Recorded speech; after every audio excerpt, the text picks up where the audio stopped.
आज हम देखेंगे हाल ही में आई एक Spanish zombie thriller film apocalypse Z beginning of the end movie को। जितना यूनिक इस मूवी का टाइटल है उतनी ही यूनिक इस मूवी की कहानी भी है, तो एक्सप्लेनेशन एंड तक जरूर देखना। कहानी की शुरुआत में हम एक लॉयर मैनेल को देखते हैं जो सोलर पावर कंपनी का एक ओनर भी था, जो अपनी वाइफ जूलिया के साथ क्रिसमस ईव के मौके पर अपनी बड़ी बहन बेलिन, उसका हस्बैंड मारियो और अपने नेफ्यू कार्लोस से मिलने आया था। हालांकि मैनेल मारियो से मिल नहीं पाता, इसलिए मैनेल और जूलिया उस रात वापस घर लौटने लगते हैं, जहाँ रास्ते में बच्चे को लेकर उन दोनों में बहस हो जाती है। उसी दौरान उनकी कार का एक्सीडेंट हो जाता है जिसमें जूलिया बेमौत मारी जाती है। सीन यही कट होता है और हम एक साल बाद का वक्त देखते हैं, जहाँ मैनेल डिप्रेशन में अपने बिल्ली लुकोलो के साथ अपने घर के चार दीवारों में ही अपनी जिंदगी काट रहा था। यहाँ तक कि वो बेलिन और कार्लोस के साथ भी सिर्फ वीडियो कॉल के जरिए ही जुड़ा हुआ था। उसी डिप्रेशन में मैनेल का न्यूज में चल रहे खबरों पर ध्यान नहीं जाता कि पूरे यूरोप में THJ नाम का एक खतरनाक वायरस काफी तेजी से फैल रहा है। जिसके बाद हम मैनेल को समंदर किनारे देखते हैं, जो दो खरीदारों को अपनी बोर्ड दिखाने आया था,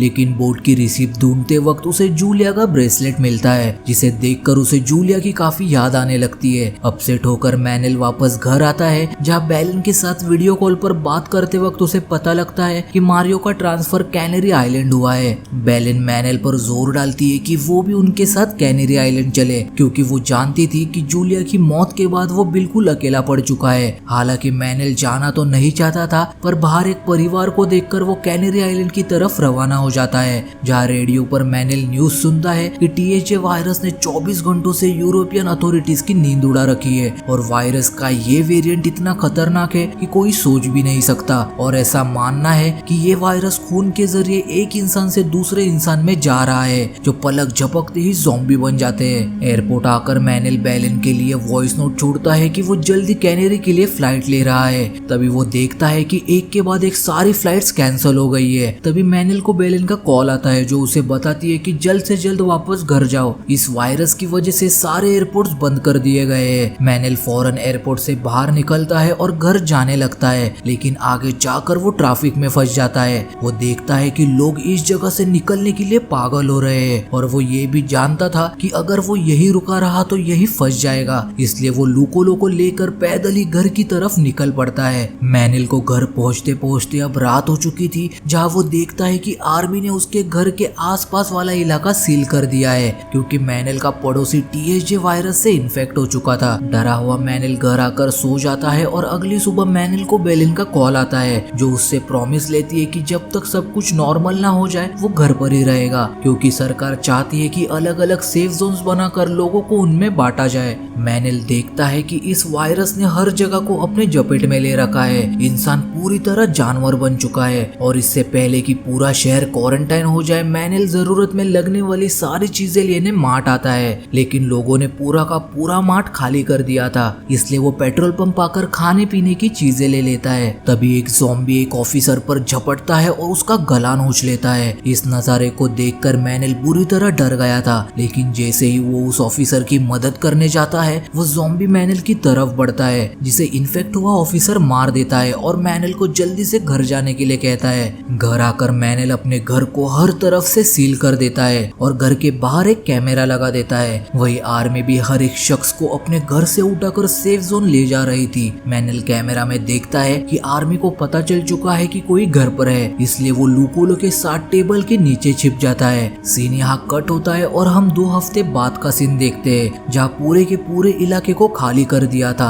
और उस इलाके में मैनेल ही अकेला बचा था। लेकिन जल्दी उसके खाने पीने की सारी चीजें खत्म होने वाली थी और गवर्नमेंट ने सारे सिग्नल्स भी कट कर दिए थे। मैनेल अब एक फैसला करता है और अपना डाइविंग सूट पहनकर पूरी तैयारी के साथ पड़ोसियों के घर पर खाने की तलाश में जाता है, और उसे किसी भी घर पर खाने पीने का एक दाना भी नहीं मिलता। अब मैनेल जब एक घर में घुसता है तो अंदर उसकी मुलाकात गैब्रिएला नाम के एक बूढ़ी औरत से होती है, जो कि अपाहिज थी। गैब्रिएला मैनेल को वो सारे घर बताती है जहाँ उसे खाना मिल सकता था। तलाश करने पर उसे खाने पीने की कुछ खास चीजें नहीं मिलती। यहाँ मैनेल को याद आता है कि अभी भी एक घर बचा है जहाँ उसे खाना मिल सकता है, उसी पड़ोसी का घर जिसे आर्मी ने सील कर दिया था। मैनेल जब उस घर के अंदर जाता है तो खुशकिस्मती से उसे और गैब्रिएला के लिए काफी सारा खाना मिल जाता है। खाना खाने के बाद दोनों अपनी बीती जिंदगी की कुछ खास बातें एक दूसरे को बताने लगते हैं। उसी रात वॉकी टॉकी पर गैब्रिएला मैनेल को बताती है कि रेडियो पर किसी का मैसेज आया है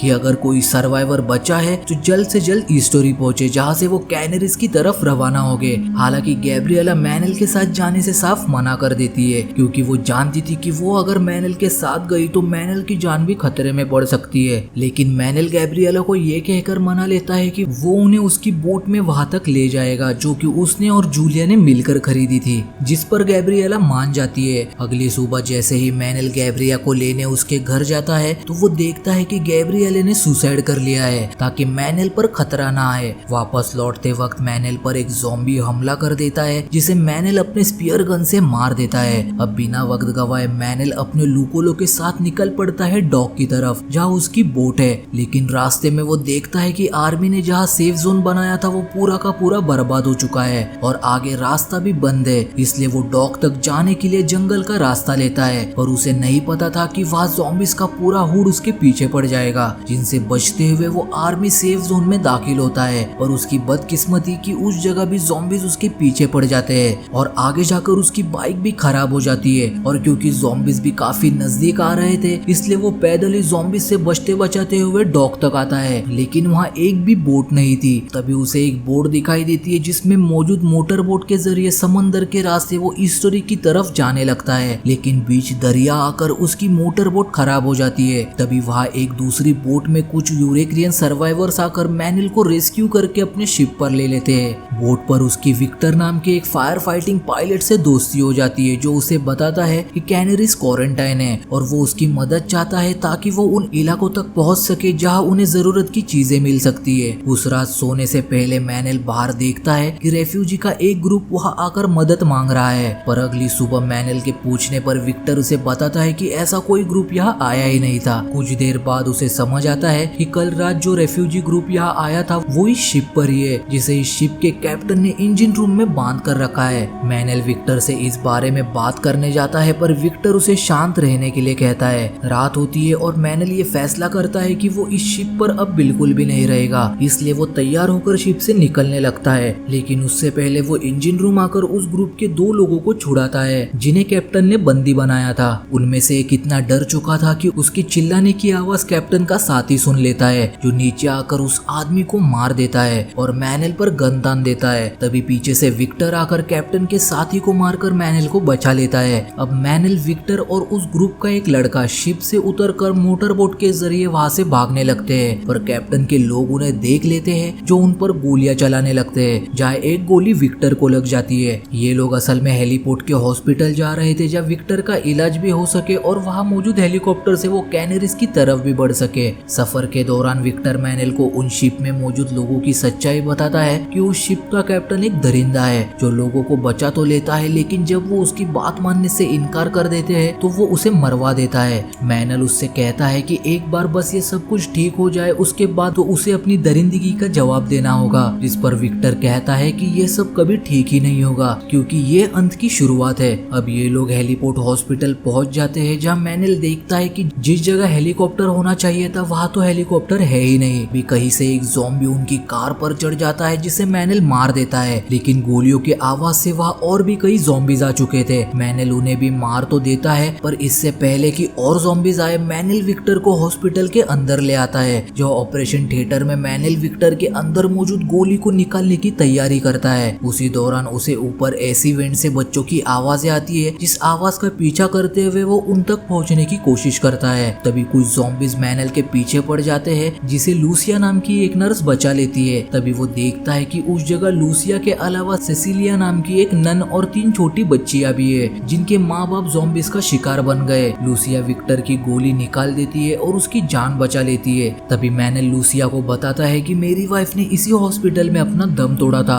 और वो यहाँ इस उम्मीद में आए हैं कि शायद उन्हें यहाँ हेलीकॉप्टर मिले, लेकिन शायद हमें देर हो गई है। इस बात को सुनते ही लूसिया मैनेल को कोर्टयार्ड में खड़ा एक दूसरा हेलीकॉप्टर दिखाती है, जो ज़ॉम्बीज से घिरा हुआ था। कुछ देर बाद मैनेल के फोन का सिग्नल भी आ जाता है, जहाँ उसे बेलिन के सारे वीडियो मैसेजेस मिलते हैं, जिसे देखकर वो काफी खुश होता है। और इससे पहले वो बेलिन को वॉइस नोट छोड़ता कि वो जल्द ही कैनरीज आ रहा है, वो देखता है कि उस शिप के कैप्टन अपने लोगों के साथ सप्लाईज की तलाश में हॉस्पिटल तक पहुंच गए हैं। इसलिए मैनेल फौरन ये बात जाकर सभी को बताता है और सभी को जल्द से जल्द यहाँ से हेलीकॉप्टर की तरफ निकलने के लिए कहता है, इससे पहले कि कैप्टन अपने लोगों के साथ हेलीकॉप्टर तक पहुंचे। और सभी तैयार होकर टनल से होते हुए बॉयलर कॉम्प्लेक्स में आते हैं, जहाँ ज़ॉम्बीज की नजरों से बच बचाकर उन्हें बाहर जाना था। लेकिन तभी एक ज़ॉम्बी सेसिलिया को इन्फेक्ट कर देता है, इसलिए वो वही रहने का फैसला करती है। बाकी सब आगे बढ़ते हैं, पर बाहर जाने का दरवाजा लॉक था, इसलिए लूसिया सभी के लिए उस दरवाजे को खोलती है। सभी तो वहाँ से निकल जाते हैं, पर जब मैनेल एक छोटी बच्ची के साथ वहाँ से निकलने लगता है तो एक ज़ॉम्बी उन्हें देख लेता है, जिसकी आवाज से सारे ज़ॉम्बीज मैनेल के पीछे पड़ जाते हैं। मैनेल ज़ॉम्बी से बचकर छिप जाता है, जहाँ उसे बाहर से गोलियों की आवाज आती है, क्योंकि बाहर कैप्टन के ग्रुप ने ज़ॉम्बीज को मार दिया था, पर उन्हें ये नहीं पता था कि मैनेल अंदर छुपा हुआ है। कुछ देर बाद मैनेल उस जगह से निकलकर सभी के पास आता है और सब एक शील्ड बनाकर ज़ॉम्बीज के बीच से कोर्टयार्ड की तरफ बढ़ने लगते हैं। ज़ॉम्बीज से लड़ते हुए लूसिया और मैनेल विक्टर और बच्चों को लेकर हेलीकॉप्टर तक पहुंचते हैं, ताकि विक्टर हेलीकॉप्टर को स्टार्ट कर सके। लेकिन किसी कारण हेलीकॉप्टर स्टार्ट नहीं हो पाता, और क्योंकि विक्टर को कुछ और वक्त मिले इसलिए मैनेल खुद नीचे उतरकर अंदर आ रहे ज़ॉम्बीज को रोकने लगता है। यहाँ विक्टर हेलीकॉप्टर स्टार्ट कर लेता है और वही कैप्टन अपने ग्रुप के साथ ज़ॉम्बीज को मारते हुए कोर्टयार्ड तक पहुंचता है। मैनेल जानता था कि वो हथियारों से लैस इन लोगों का कुछ नहीं बिगाड़ सकता, इसलिए मैनेल कोर्टयार्ड का लॉक तोड़कर ज़ॉम्बीज को अंदर आने देता है, जो कैप्टन और उसके ग्रुप का सफाया कर देते हैं। मैनेल भी सही सलामत हेलीकॉप्टर पर चढ़ जाता है और सभी खुशी खुशी कैनरीज की तरफ उड़ान भरते हैं। जल्दी मैनेल बेलेन से कांटेक्ट कर लेता है और उसे बताता है कि जल्दी वो कैनरीज आ रहे हैं, जिस पर घबराई हुई बेलेन मैनेल को वार्न करती है कि वो यहाँ नहीं आए, वो कैनरीज से दूर रहे। जिसके बाद वो दो फाइटर जेट्स को अपने ऊपर से गुजरता देखते हैं, यानी THJ वायरस अब कैनरीज तक भी पहुंच चुका है, जिसके साथ ही एक कहानी यही एंड हो जाती है। दोस्तों,